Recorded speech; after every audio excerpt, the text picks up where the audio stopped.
I moved into the apartment at the beginning of March.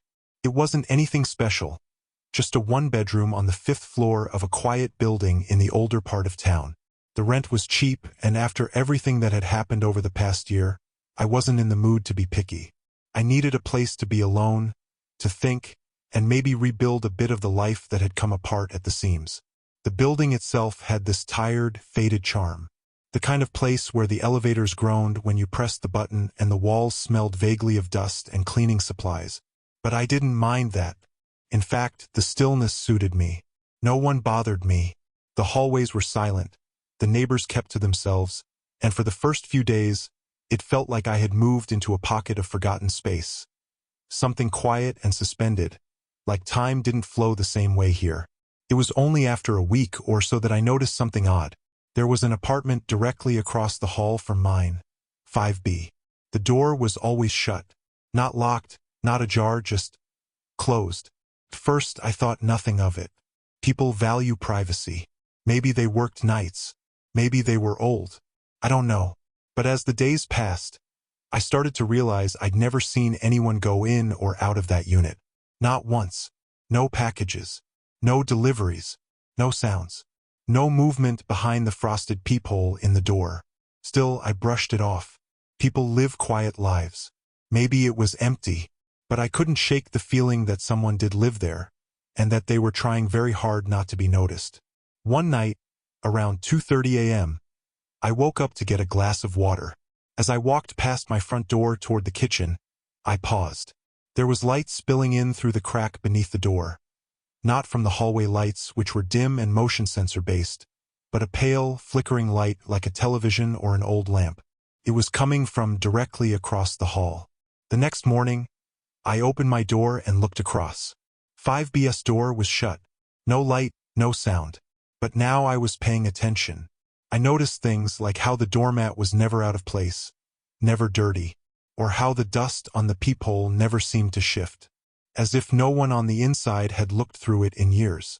And yet, sometimes at night I heard sounds, soft, irregular thuds like furniture being dragged slowly across the floor, occasional taps on the wall as if from the other side, but not loud enough to be casual movement.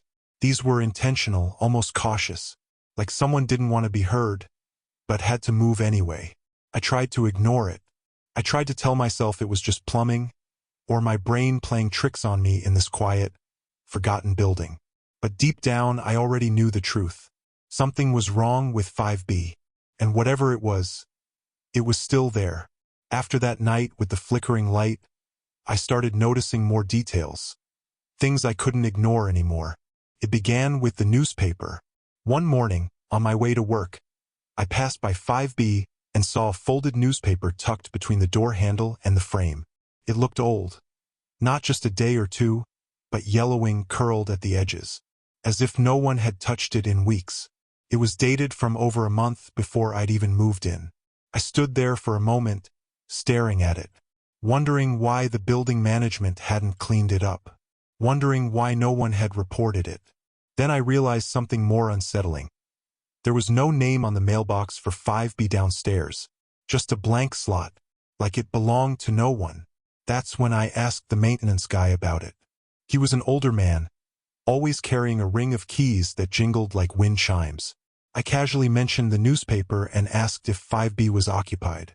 He paused just for a moment and shrugged, said something about how that unit had been on and off the lease for years, but that tenants come and go. That phrasing stuck with me, because no one came and went from 5B. I would have seen them. The noises got weirder, too. They weren't nightly, but frequent enough that I started keeping a log. Scraping sounds around midnight. A knock once, just one knock at exactly 3:07 a.m. A dragging sound the next night. Silence for 3 days. Then a soft humming, like someone singing without opening their mouth. Each time I opened the door to investigate, the hallway would be dead quiet. No footsteps, no light, no movement. Just that blank, sealed door across from me. Then one evening, I caught something that made my blood run cold.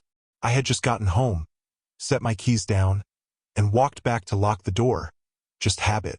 As I reached for the bolt, I glanced through the peephole, And I swear to you, the door across from mine was open just a crack.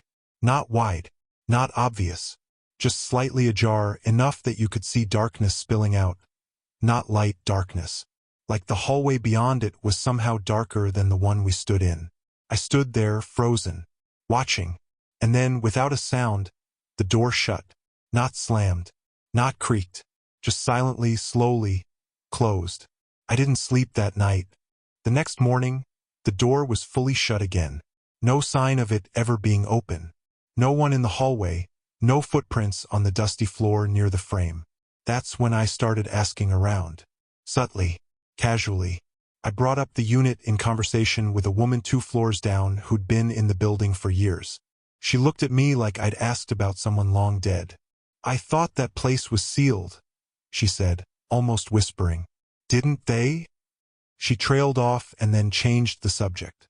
I didn't press her, but I knew I wasn't imagining it. I knew I wasn't alone on that floor, and whatever lived in 5B, it wasn't just quiet. It was watching. I started avoiding my own hallway. I would rush in, keep my head down, never look directly at the door of 5B. But avoidance never helps for long. Whatever was inside, whatever presence lingered, it didn't want to be ignored. One night, after working late, I returned home and saw something new, something completely wrong. There was a doormat outside 5B. Not an old one. Not something that had been hidden or dusty or neglected. A brand new mat, black, pristine, no dust or wear, with the word "Welcome" written in bold, white serif letters. It hadn't been there that morning. I was sure of it. It didn't match the floor's grimy, forgotten aesthetic. It stood out like a fresh wound. Even more unsettling, there were wet footprints on the linoleum, one set, leading directly to the mat, stopping there. They didn't lead away. And the smell, the air was thick with it, like wet cement and something coppery, something too close to blood. I didn't sleep that night either. That weekend, I went down to the property office to ask, formally this time, about 5B. I used an excuse, said I was worried about a water leak, heard strange noises.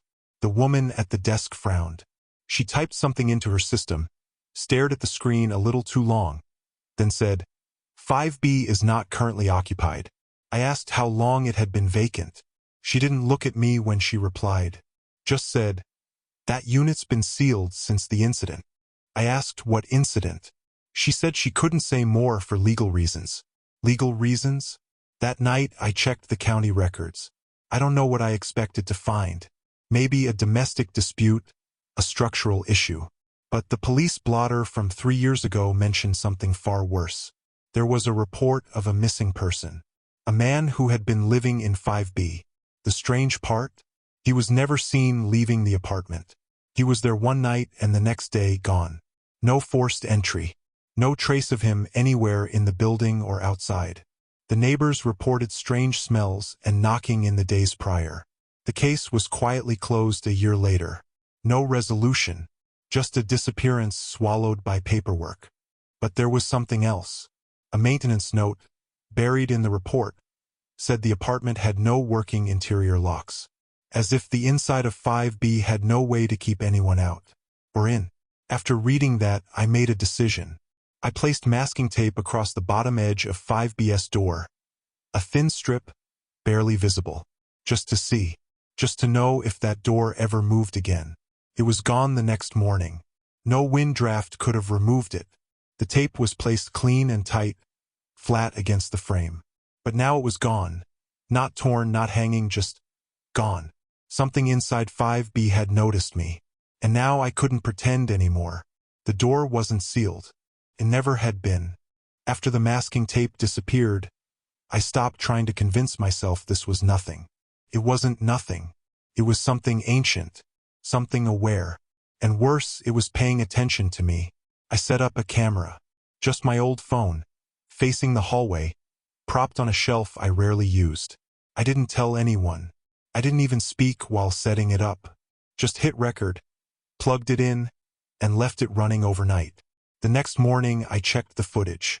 For hours it was uneventful. A still image of the hallway, lit only by the dim security light overhead. But at 3:17 a.m., something changed. The screen flickered, not like a glitch, more like interference, like static trying to crawl across a digital feed. And then the hallway light, it dimmed, just slightly, the way your vision darkens for a second before fainting. And then the door to 5B opened. Not wide, just a crack. A deep, pitch-black crack, completely devoid of light. Nothing came out, nothing visible. But I swear the image moved, warped around the edges, like the air itself was bending toward the opening. Then, from somewhere deep inside the phone's microphone, I heard it. Breathing. Slow, ragged, not human. Like something was too close to the mic without making a sound otherwise. I felt sick listening to it. And then the video ended. I didn't stop recording. The phone didn't die. The footage just stopped. At 3:18 a.m. No corruption warning. No crash.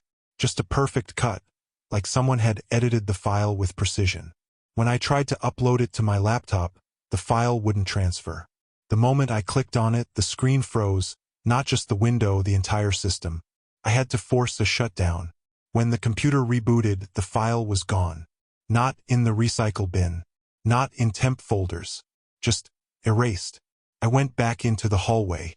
The door to 5B was closed again. No doormat now. No footprints. But this time I felt something more than fear. I felt watched. Not from the peephole. Not from the hallway. Watched from inside my apartment. I started checking every closet, every cabinet, even under the bed. Irrational, I know. But I couldn't shake the feeling that something had slipped in through that crack when the door opened. I stopped sleeping again. The walls made noises. Not creaks, but rhythmic knocks. Like fingernails tapping slowly from inside. Always just after 3 a.m. Always in sets of 3. At one point, I pressed my ear to the wall that connected to 5B. It was like listening to a storm beneath concrete. I heard something scrape, then something shuffle, and then a whisper. Not a word, just the suggestion of a voice. Like something trying to form language without lungs. I backed away. Whatever was behind that wall wasn't just haunting an apartment. It was leaking, spilling into my life in drops. Couldn't record it, couldn't trap it. And I was starting to understand.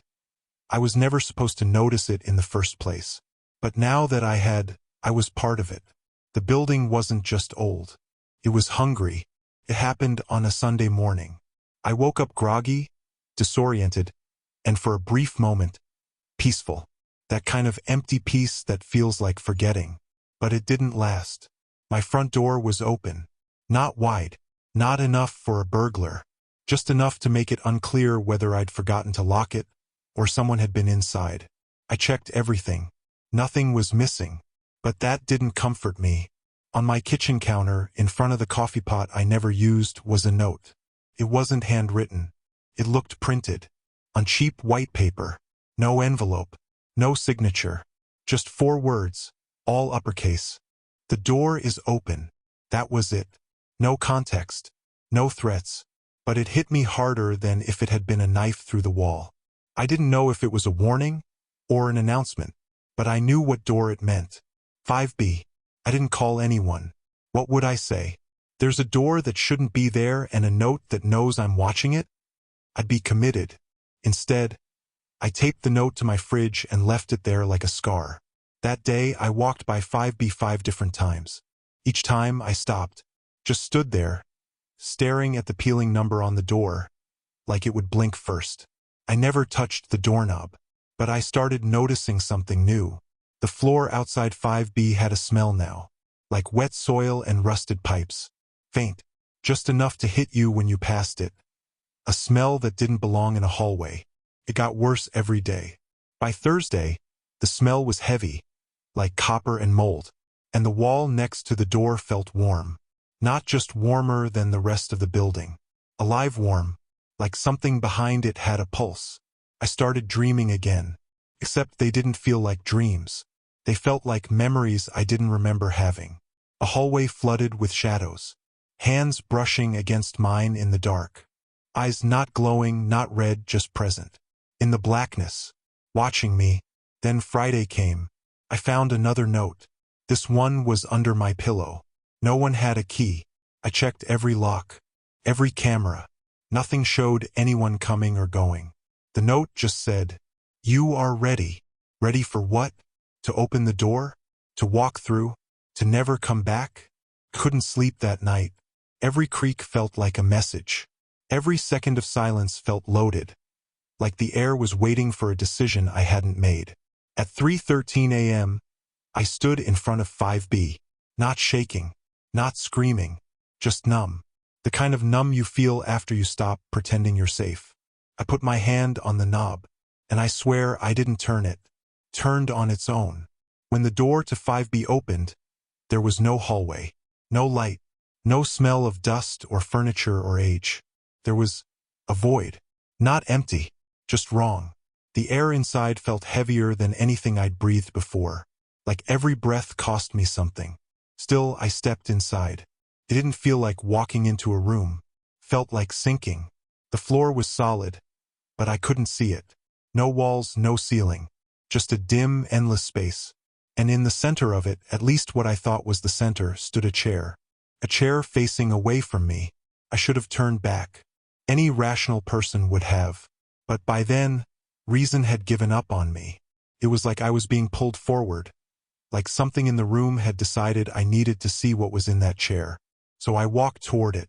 Every step echoed like it was the only sound in the universe. And when I got close enough, I stopped. Because the chair wasn't empty. There was someone sitting in it. Not breathing. Not moving. Just sitting. It was me. Not a look-alike. Not a twin. It was me, the same scar above the eyebrow, the same chipped tooth. My clothes, my watch, even the cut on my finger I got from slicing open that damn envelope weeks ago. But the version in the chair was empty. Eyes wide open. But no life inside. Just a shell. Like something had lived in me and left. And taped to the chest of this other version of me was a note. One line. "You made it out." What did that mean? Was this a warning? A thank you? A threat? I didn't take the note. I didn't touch the body. I turned around and ran. Back through the void. Back through the open door. Back into the hallway. When I slammed the door shut behind me, the hallway was cold. Bright. Normal. 5B was gone. I don't mean the door closed. I mean there was no 5B anymore. Just a blank stretch of wall, smooth and clean, like it had never existed. Like the building had never allowed it. And that should have been the end. But it wasn't. I moved out 2 days later, packed everything and left. But no matter where I go, one thing follows me. A single note under my door every month. Same white paper. Same font. Always the same words. "We're still here."